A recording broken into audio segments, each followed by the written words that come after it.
Hey guys, welcome back to my channel. Or if this is my first time seeing you, what's up? My name's Dallas Garber. I'm a 17-year-old professional disc golfer from Gresham, Oregon. This is just kind of starting out on YouTube, trying to figure out, test the waters. If you like this channel, hit that like and subscribe button and follow along on my disc golf journey. Hope to see you guys in the next videos. Thank you for watching. In this video, I'm going to show you my Kastaplast Tour Series K1 Hard Yolta. First off, look at the stamp. I designed this stamp. It's just a cool guy with some cool sunglasses. Even though it is green, it is bright, bright, bright green. I absolutely love the way it looks, the way the stamp came out, and it just is nice to see my name right there. Different ideas, some of them like going on the play of words, like making a joke about the name of the Yolta. Some Americans call it the goat. So like initially the stamp design was maybe like a goat head or something like that, but didn't like it at all. Just stuck with the stick man. And glasses is also kind of part of my brand with Wild Rose Athletics. I have my own signature glasses on their website as well. So I just think it fit me really well. I really like the stamp and I really like this disc. It is possibly my favorite mold from this brand. It is a 4-speed mid-range, 5 glide, 0 turn, 1 fade. Very controllable. Because of that 0 turn, 1 fade, it has almost no movement in its flight whatsoever. Once you put it on that hyzer or that flat shot, it just kind of stays straight and rides the whole way. And it says 5 glide. I really think it's more of like a 6 glide. This thing just stays in the air and it keeps pushing forever, but it's really slow. It's only a 4-speed. So super, super glidey, 4-speed mid-range that is extremely controllable and just goes dead straight. What sounds better than that? I can't tell you.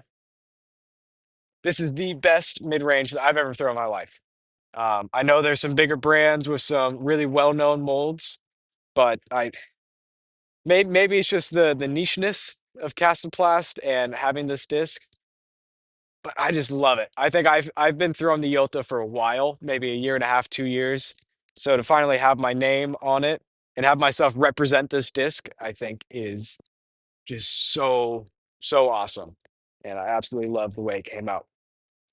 So looking at the rim, you can see that there is a slight little dome to it. It's not much, but it's definitely noticeable. It's not a flat top, and you can see it's a very blunt edge. Definitely a slow disc with that extra glide in the top. From what I've seen, the pink ones did come out a little bit taller. So the green ones are flatter and they do fly a tiny bit more understable than the pink. My preferred disc of choice between the two is the pink one just because of the extra stability and I think it has a little bit extra glide. But if you want something that's a little bit more flippy, maybe goes a little bit shorter distance, green one is your choice. I think they both look cool though.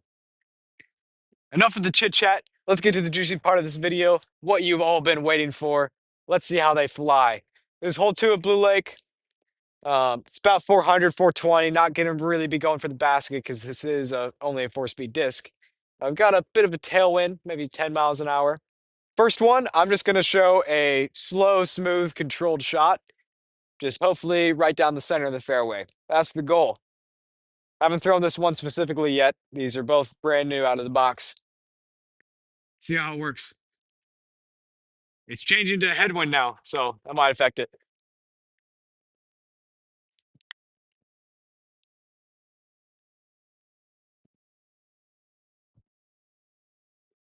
Well, that one went far, and it went dead straight, even into a headwind.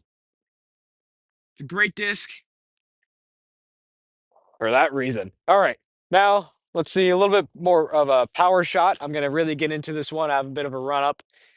Um, Maybe I can reach the basket if I don't hit the branches. All right.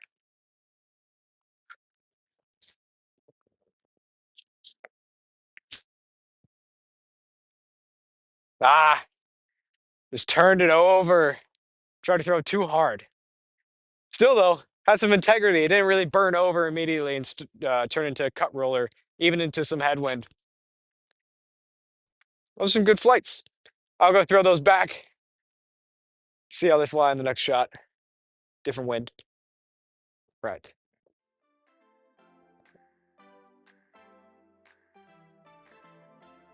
Yeah.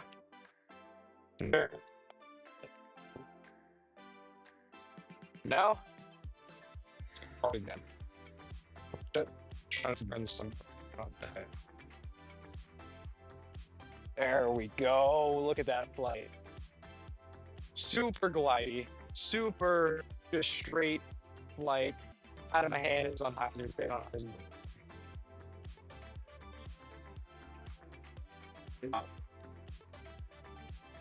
Here's another Yelta. But not the K1 hard plastic. So see how that turns a little bit more? That's the difference between the air and the normal. This is also just a normal K1, but this one's extremely beat in. This is my flippy one. So see how that is huge hyzer, still turning the entire way. So I do back 3 up to that K1 hard, pretty stable, kind of hyzer the whole way. Normal K1, pretty straight, turns a bit. And then the other K1 that's really beat in turns the entire way in this flight. I like them all. As of right now, I probably throw the normal K1 the most, just because it is a bit of a hyzer flip up, which is my preferred ankle. But I mean, the K1 hard, the Tour Series Yota looks the coolest. I probably throw out the second most, just for those hyzer shots. Punching a flat mid-range and having a hold and then fade at the end is really, really needed on almost any disc golf course in the world. Yeah, I think it's a great disc. It's the reason I bagged 3 of them. Even if you haven't heard of it before, now you have. Kastaplast Göte, specifically the Dallas Garber Kastaplast Göte in K1 hard plastic. There was the disc review of the K1 hard Göte, my Tour Series disc from Kastaplast. Like and subscribe to see more content like this one. And don't forget to go out and buy your Dallas Garber Kastaplast Göte. Don't forget, I'll be watching.